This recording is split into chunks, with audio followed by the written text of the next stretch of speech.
friendship that'll never ever end.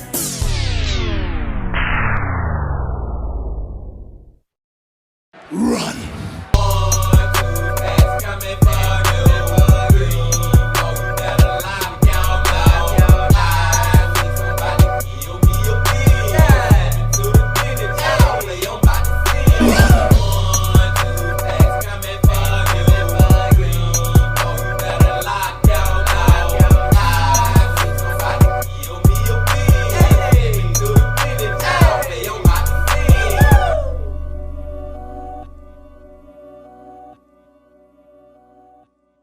It's a beautiful day in the neighborhood. Reaction Beanie Yo 413. That in that neighborhood. My brothers and sisters. It's something I've been meaning to tell y'all for like months now, but it's like every time I record a video, I always forget to mention this. And long story short, short story long, I got a TikTok account, y'all. I got a TikTok account. And it's the same name as our YouTube channel, Stack the Bean. So if you use TikTok or whatever, you be on TikTok, man, I would greatly appreciate it if you search Stack the Bean and just hit that follow, man. Hit that follow. I got a lot of things in works as far as TikTok too, y'all. Like, I'm trying to get out there with that. And my main goal with TikTok, I'll keep it real with y'all. Only reason I'm doing TikTok is to gain more followers to our channel over there on YouTube. You know what I'm saying? I'm trying to advertise our channel over there on TikTok, if that makes sense. But I digress. Hope y'all doing excelente out there today. And I'm glad that you came on back to the channel once again to fuck with the bean. And today, it is Friday, my brothers and sisters. So y'all know who we're about to go back to? Adrian from Coffeehouse Crime. The Coffee Man Fridays, y'all. And the title of the video is When a Vengeful Killer Refused to Be Caught. Now, just from the title, I'm thinking like whoever the killer is, if they refuse to be caught, then what, they kill themselves before the police can catch them, you know what I'm saying? Especially like with serial killers, y'all. It is a lot of famous cases out there of serial killers will kill all these people, and before they get caught, they rather go and take their own life. And it ain't just serial killers. It's a lot of cases out there where a person killed one person, two people. I gotta use the correct grammar.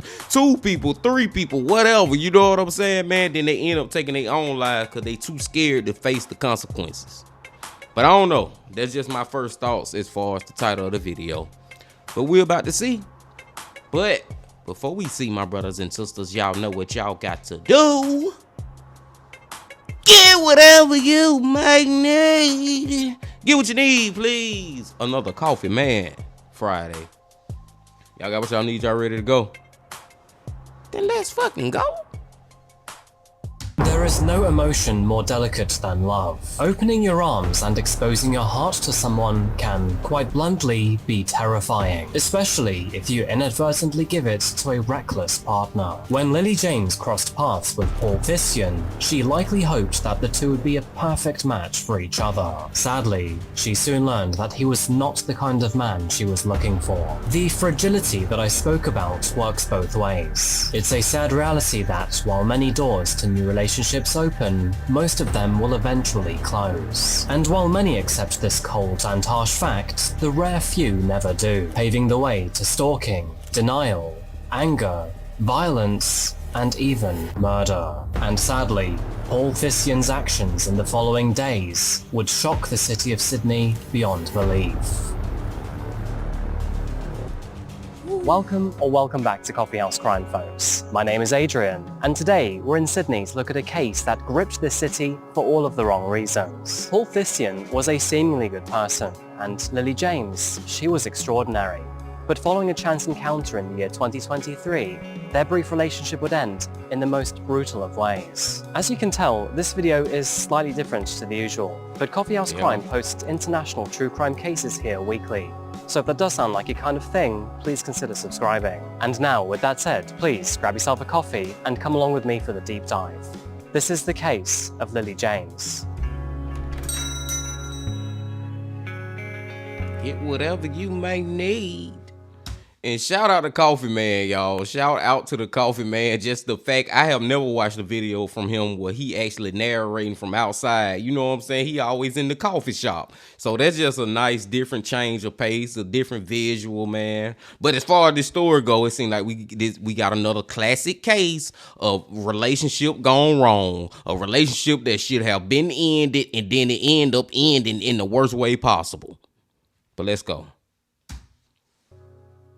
G'day folks, and welcome to Sydney. Despite losing the title of Australia's most populated city to Melbourne in 2023, Sydney is likely still seen as Australia's most iconic. And with the Opera House, Sydney Harbour Bridge and Darling Harbour, it is easy to see why. The city's never-ending desire to build around the bay makes it extremely unique. As a result, Sydney is left with incredible views from many angles, and also has one of the busiest waterways on the planet.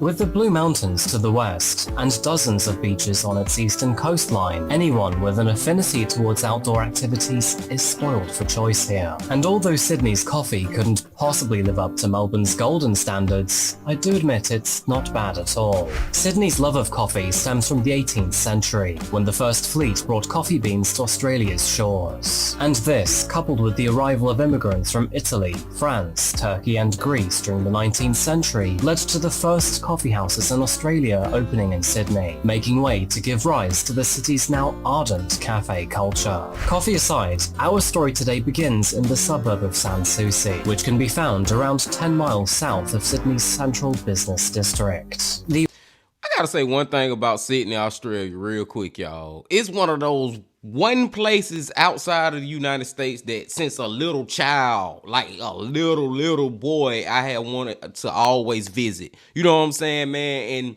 I think what made me even like that as a little child, don't quote me on this, but I think it was in 2004. If not 2004, it was 2000. The Olympics was held there. You know what I'm saying? And I was big into the Olympics because of basketball and all that. But I was just watching all the sports. I was watching everything, man, as a little child, just intrigued in sports. And just seeing Sydney, Australia, and the beauty of it, even at that young age, I wanted to visit it one day. And you never know, man. Hey, I'm still here. God still got me on this earth. So hopefully one day I can visit it. But let's go. The rather odd name comes from a French term which can be translated to without care. Deliberately, a perfect representation of Australia's chilled out way of life. With just over 10,000 residents, Sans Souci is a primarily residential area with multiple beaches and a small shopping strip. It's a great place to settle down and have a family. And scaling back just a year, this is where we could have found Lily James and the James family. Born on May the 21st, 2002, Lily James was the daughter of her beloved parents Jamie and Peter, and alongside her brother Max, the two were quite close to their grandmother Barbara. Growing up in such an eclectic city, Lily was exposed to a high quality of life. She was known to be an independent and vibrant young woman who was always on the go and lived each day to the fullest. Loyal, fun, and bright.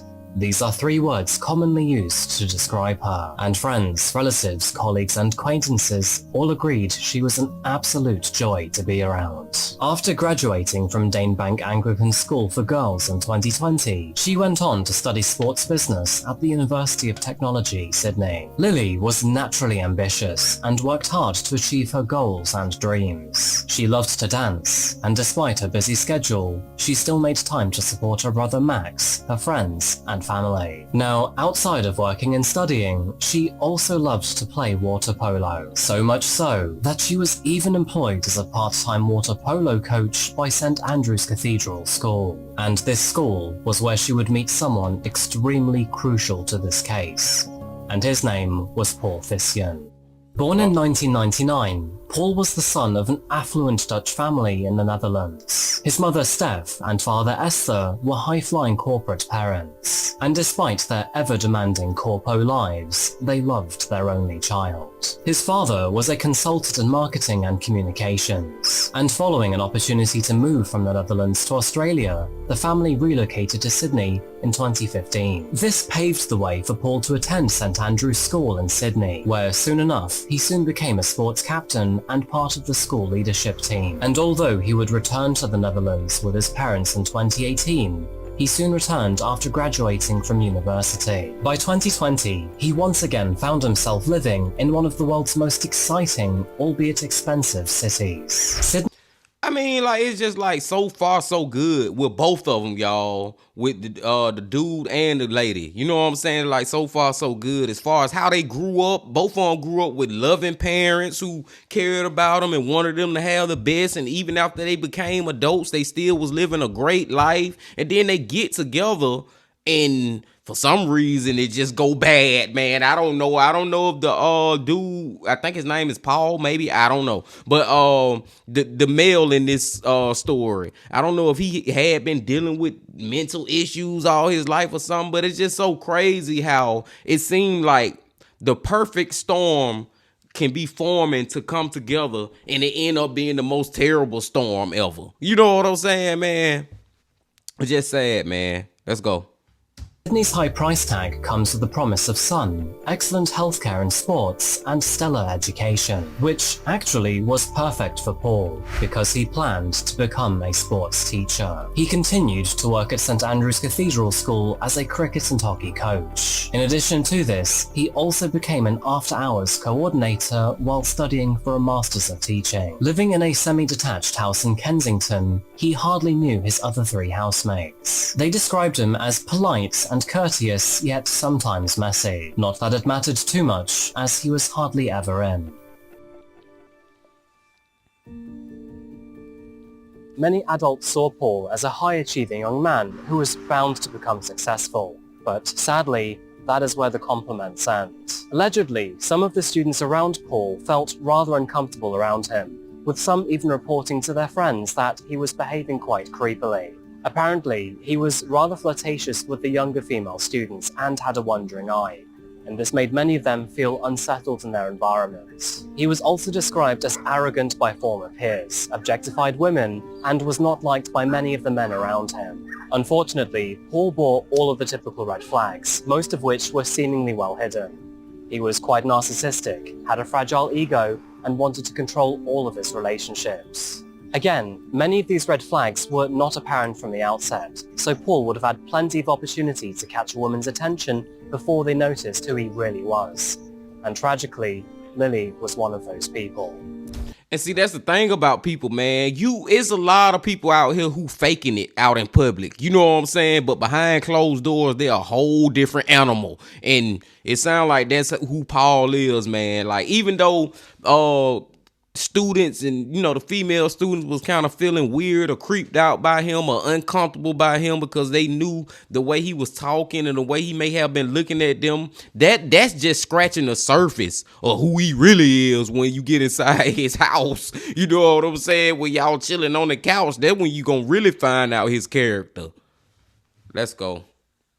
With Lily and Paul working at St Andrew's Cathedral School, it was only a matter of time before they crossed paths. And fast forward several months to September of 2023, and the two had began dating. Now, it isn't precisely clear why, but the two began their relationship secretly, perhaps in an effort to prevent rumors spreading at school. Close friends and family knew that the two were dating, but in general, the relationship was kept under wraps. Despite their newfound relationship, Lily was quick to find both discomfort and concern. Where a new partner is usually filled with excitement and happiness, she simply wasn't feeling it. And so, after 5 weeks of being together, she decided to call it off. This decision clearly was the best for her, but that doesn't mean that Paul was ready to accept Lily's choice. And the breakup was sure to leave him upset. In fact, he was furious. Now, the average person apparently goes through 3 to 4 major breakups in their lifetime, but we can't even call this a significant one. Paul and Lily were only seeing each other for around 5 weeks before breaking up.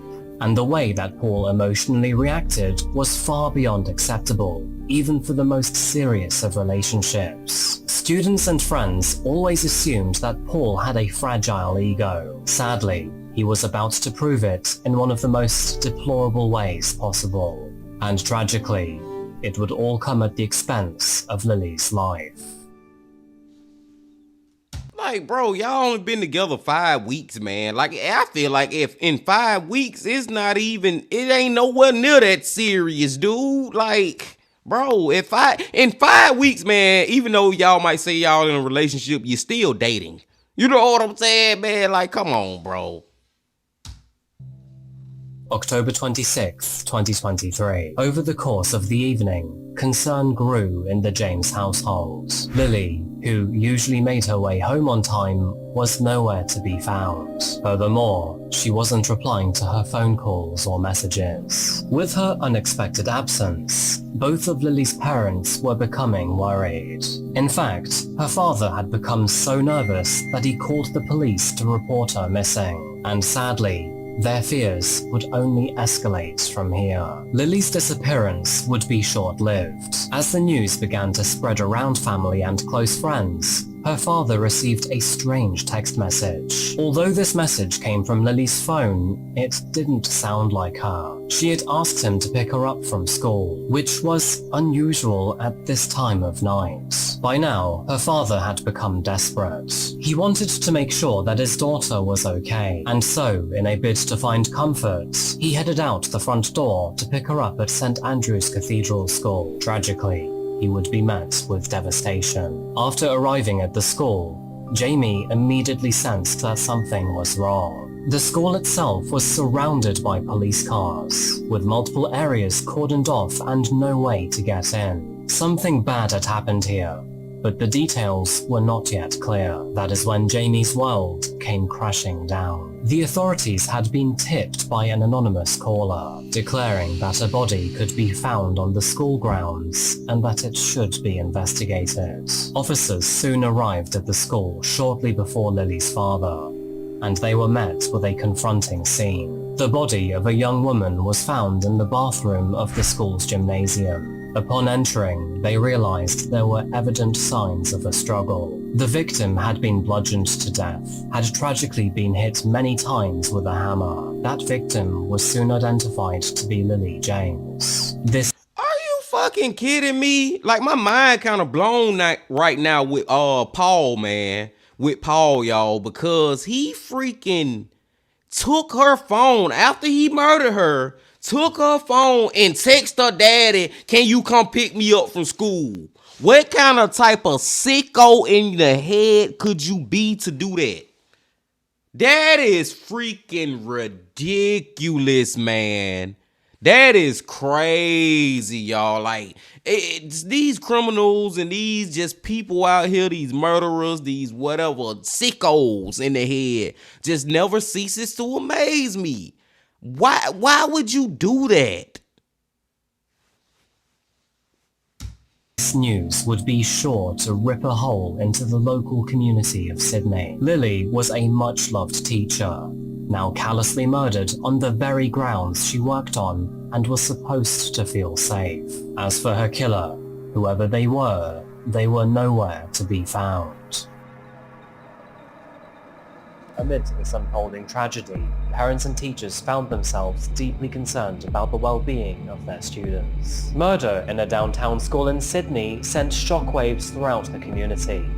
This sort of tragedy was simply unheard of, and many were wondering how such a thing could happen. As the news circulated, speculations and rumours spread like wildfire, and many wondered who would target such a gentle and compassionate young woman. Close friends and family found themselves contemplating her various connections, and it didn't take long for them to think about Paul and his various motives. But the authorities were already aware that he may have something to do with his now ex-girlfriend's death, and even more suspiciously, he was nowhere to be found. The authorities were able to establish Lily's murder to be between the time of 7 and 8 p.m, with the anonymous call coming into the authorities around 4 hours later at midnight. With knowledge of her death, it was likely that the caller was responsible or related to her murder. With 4 to 5 hours to spare, the caller could have long disappeared into the expansive regional area of Australia. However, interestingly enough, analysts were soon able to trace the call to Vaucluse, Vaucluse, that being an eastern suburb only 5 miles away from the school. Now, Vaucluse is a beautiful part of Sydney,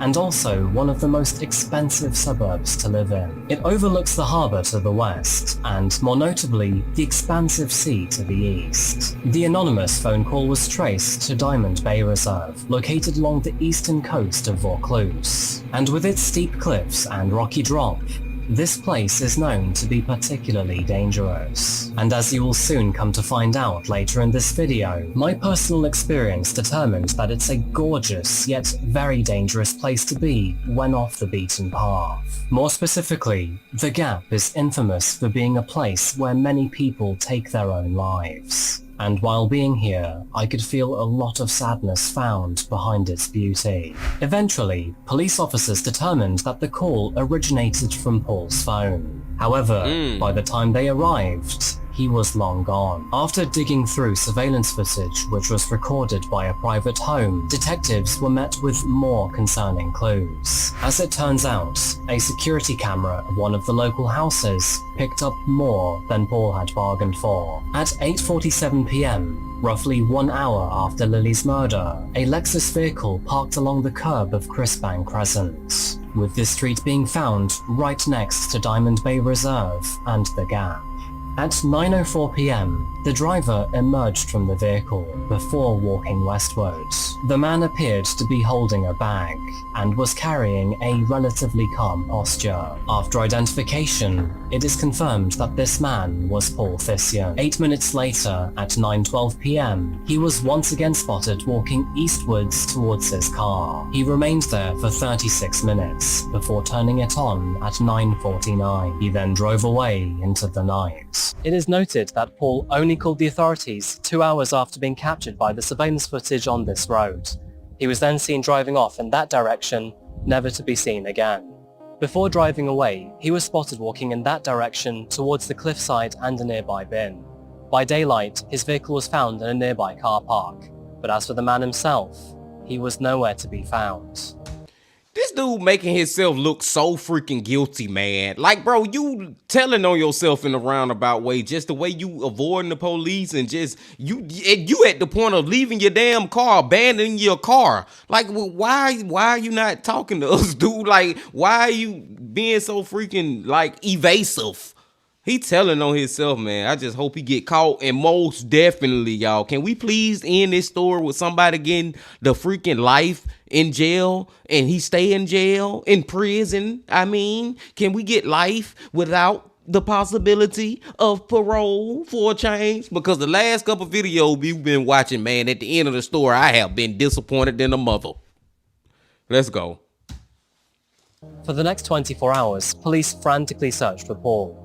By now, he had been identified in the surveillance footage found at the school, indicating that he was likely involved with Lily's murder. But sadly, officers would never have the opportunity to interview him, because the very next morning, on Friday the 27th of October, tradesmen found his body at the bottom of these cliffs. Coincidentally, the Gap had already... Oh, I forgot all about that part of the damn title, y'all. And I called it. I predicted this shit, didn't it? I said, if they refuse to be caught, then they more than likely kill themselves. And I went on this whole little tangent about serial killers and how a lot of the famous cases out there, the murderers end up killing themselves. But I didn't expect for him to kill himself like this. This dude jumped off a cliff to kill himself. Most of the time, 9 times out of 10, they just shoot themselves in the head. You know what I'm saying, man? But it's just still so freaking weak, man. It's so weak, bro. It's so weak, man. It's like they don't want to be held accountable and face the consequences for their actions.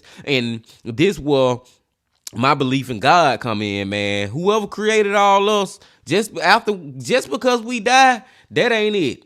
And whatever it coming next, you don't want it to be it if you freaking out here taking lives when you shouldn't be doing it. You know what I'm saying? Long story short, story long, y'all. I feel like God is out here watching, man, and the afterlife is not good to the evil murderers out here. Let's go.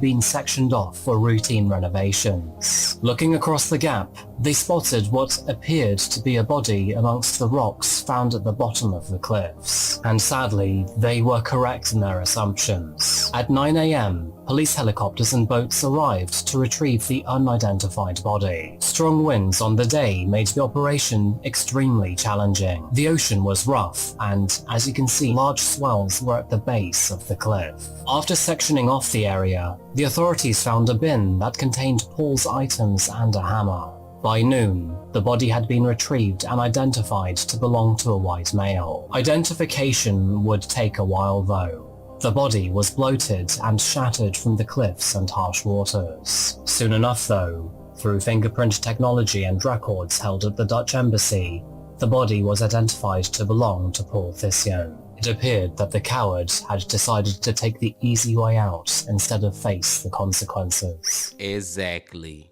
To add to the already incomprehensible feelings of pain and frustration, Lily's family and friends were now faced with the prospect of never finding closure. And instead of finding the closure they so desperately needed from Paul, they were left with more questions than before, with no way of answering them. Paul's death almost certainly confirmed that he was the one to blame. He seemingly had a deep issue with control, and wanted to maintain it right until his final breath. In a world where he survived, Paul would have likely faced his trial here at the Supreme Court of New South Wales, where he could have faced life behind bars. Over the following days, officers constructed a timeline of what precisely happened on that fateful night of October the 25th. Before we get into the timeline of what actually happened, you know what the new theory, the new thing that I just blinged in my mind, y'all, about this whole situation as far as these murderers and shit who end up killing themselves just so they can't go to prison and stuff? Let's go back to the God conversation. I feel like these they think that, oh, I can kill myself so I don't have to face the consequences. I can be a coward. I can be a PUS something, and I could just take my own life so I ain't gotta be held accountable. Guess what, motherfuckers? God gonna hold you more accountable than you will ever be held accountable on earth. That's what I feel like, y'all. I feel like they thinking that they getting away with not facing the consequences here on earth, not knowing that God got something even worse for you, boy. And I'm gonna ride with that theory, y'all. I'm gonna ride with that. I believe, because you can't outsmart God. You know what I'm saying? You can't out trick him, man. He gonna make sure you get what you deserve at the end of the day.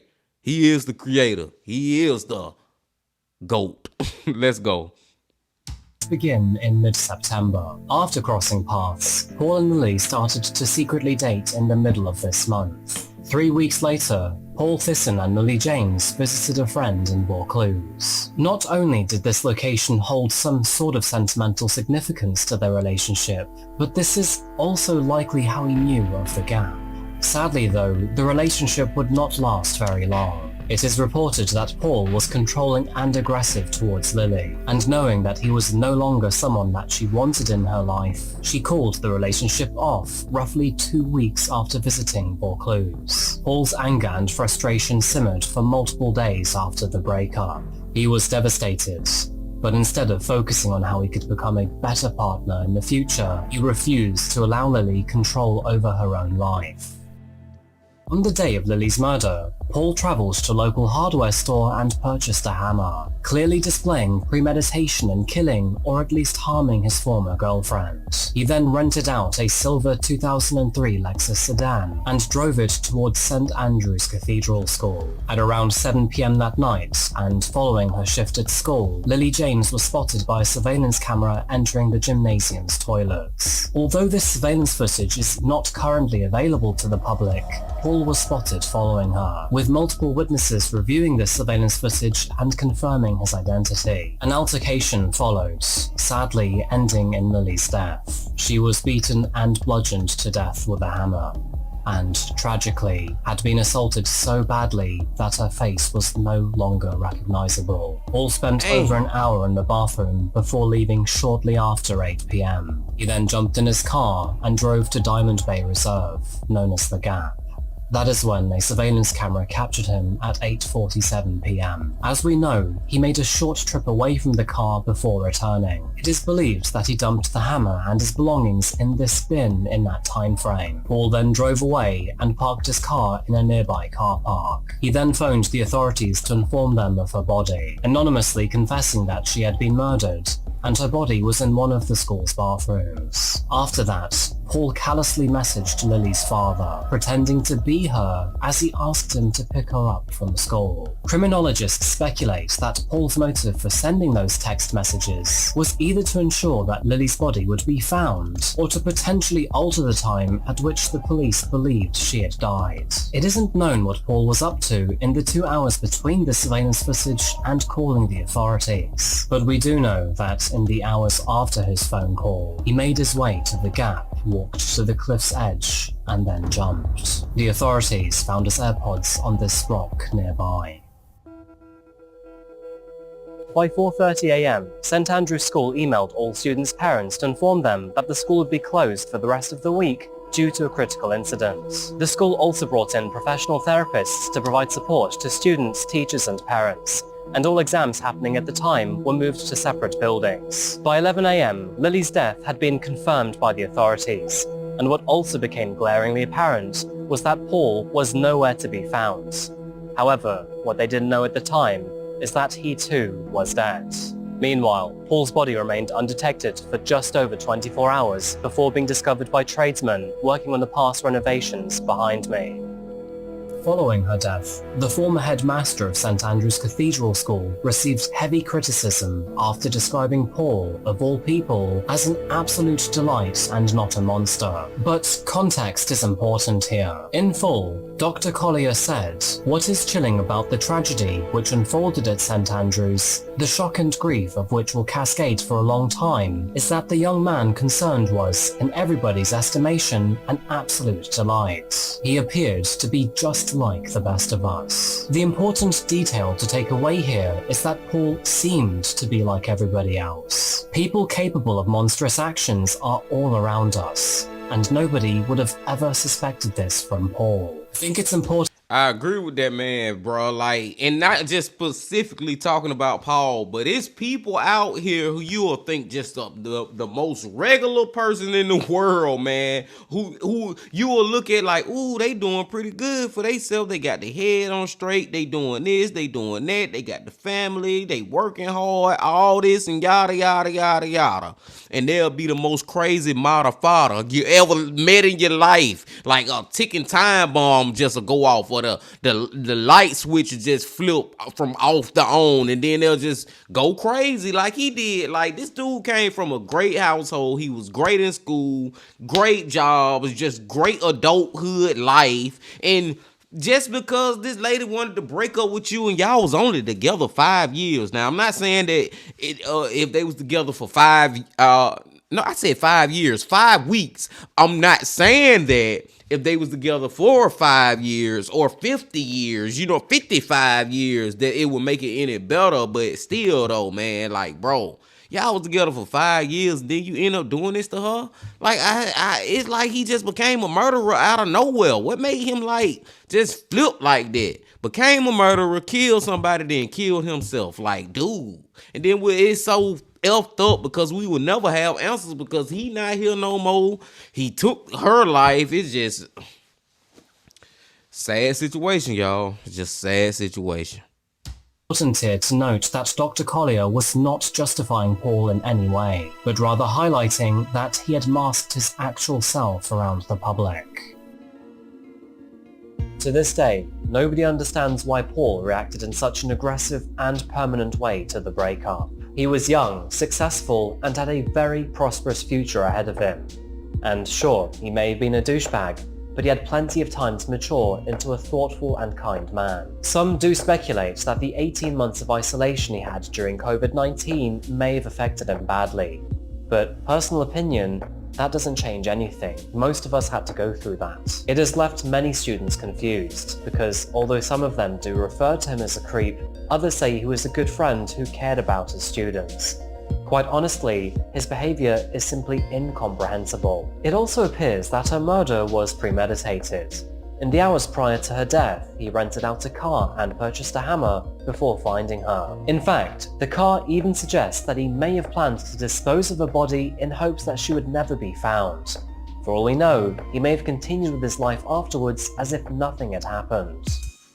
Following Paul's death, his parents decided that they would not repatriate their only child's body to the Netherlands, and would instead have him cremated before scattering his ashes in Sydney. Enough about Paul though. Who really matters here is Lily. Lily's family, who understandably still don't understand how Paul murdered their daughter in such a public place, are considering suing the school for compensation over her death. With this happening in a public bathroom, they are currently trying to understand how he was able to conduct such a violent assault without anyone hearing or seeing the attack. The James family will also question why the elite inner city school, where annual fees exceed 40,000 Australian dollars, still does not employ security guards overnight. Understandably, there is a lot of frustration and anger behind these extremely valid questions, and I sincerely hope that they find the answers they so desperately deserve.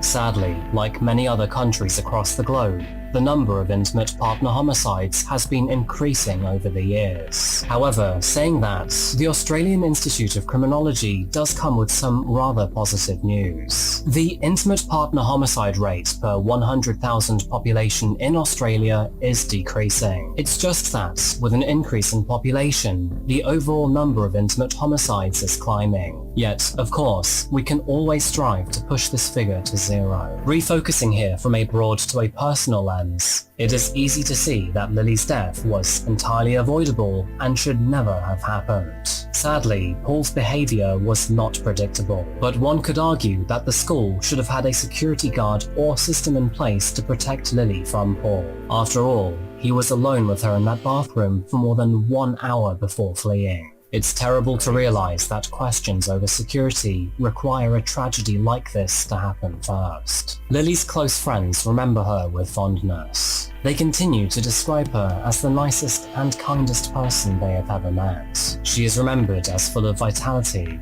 energy, enthusiasm, and a natural fit for the community she served. Lily's bright, bubbly personality will be dearly missed by those who knew her. She was a vibrant, smart, compassionate young lady who impacted the lives of many at her school, and hundreds, including myself, are utterly heartbroken by her death. Following her death, Lily's friends left heartfelt messages both online and offline. One friend said, "There was nothing that you couldn't do, beautiful girl. Fly high, Lil. We will miss you forever." Another wrote, "Lily was the most kind, caring, funny, and supportive friend there is. I could never think that we would lose our friend in these circumstances." Her funeral was private to those who knew her, with some sections being live-streamed to the school where she worked. I hope that those close to her will find peace in the coming years. And I also hope that, eventually, her story will help protect others in the future. With beautiful weather, an eclectic and vibrant culture, and many things to do, Sydney truly is a magnificent place to be. In fact, it is often ranked as one of the most livable cities in the world. But just like everywhere, that doesn't mean that it's exempt from danger. Sydney will never forget Lily's name. And while walking around this city, it has become evident to me that she has touched the hearts of many. Behind every tragedy, there is a lesson to be learned. And whether that be in the form of heightening security or improving mental health facilities, we should never stop in our desire to make our cities a safer place for everyone. That's true. That is freaking true, man. Like, bro, we can't give up, y'all. Like, as much as we know that life is gonna happen as it's gonna happen, we can never give up on the possibility of trying to make it as perfect as we can make it. Like, you know, practice make perfect, and we know perfect will never be achieved, but we still gonna practice. Let's go. To this day, it isn't precisely clear what Paul plans to do with himself and with Lily. Was this his plan all along? If it was, then why did he rent out the vehicle? Did he plan to perhaps dump her body elsewhere and carry on with his life as if nothing had happened? Unfortunately, Paul is the only one to know the answers to these questions. questions which will never be fully understood. And also, as you likely noticed, this is a slight change to our usual format. So with that in mind, while you're in the comments section, let me know what you think. If you'd like to follow me in my adventures, then please check out my social media here, most notably my Instagram. And I think that's pretty much going to end this video today, folks. Thank you again so much for watching, and as always, I'll see you again very soon with another one. Until that moment arrives though, remember to look after yourself, look after each other, and of course, stay safe. Thank you, and goodbye.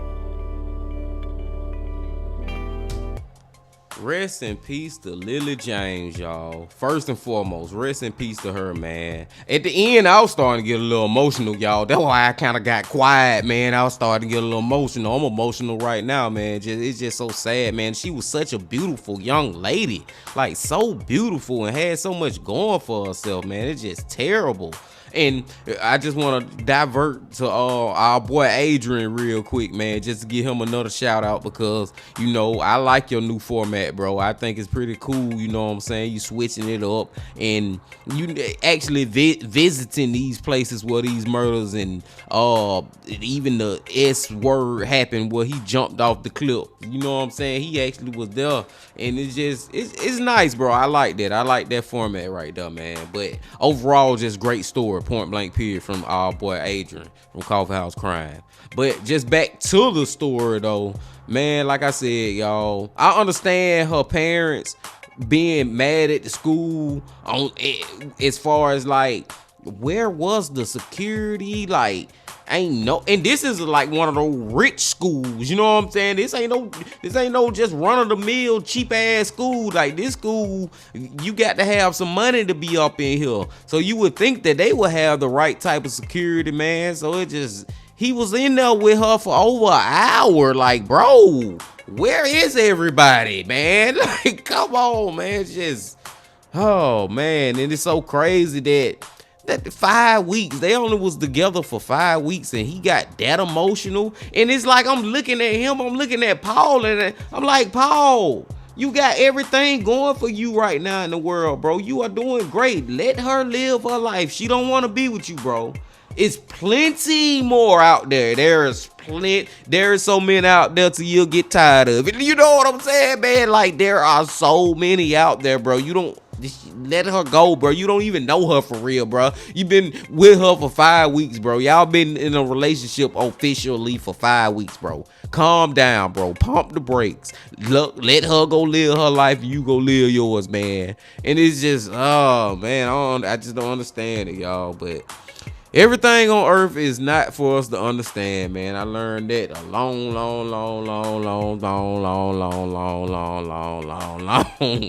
time ago. And I digress. I'm gonna let y'all go now, man. I feel like that's pretty much everything I wanted to say. Don't want to hold y'all up no longer. But before y'all leave, make sure you hit that like button, your comment, and subscribe if you ain't did that yet. And I'll see y'all tomorrow, because we're going back to AJ from the White Files. But until then, my friends, I also gotta say this.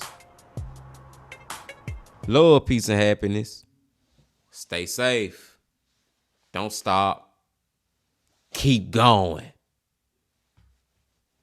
Yeah.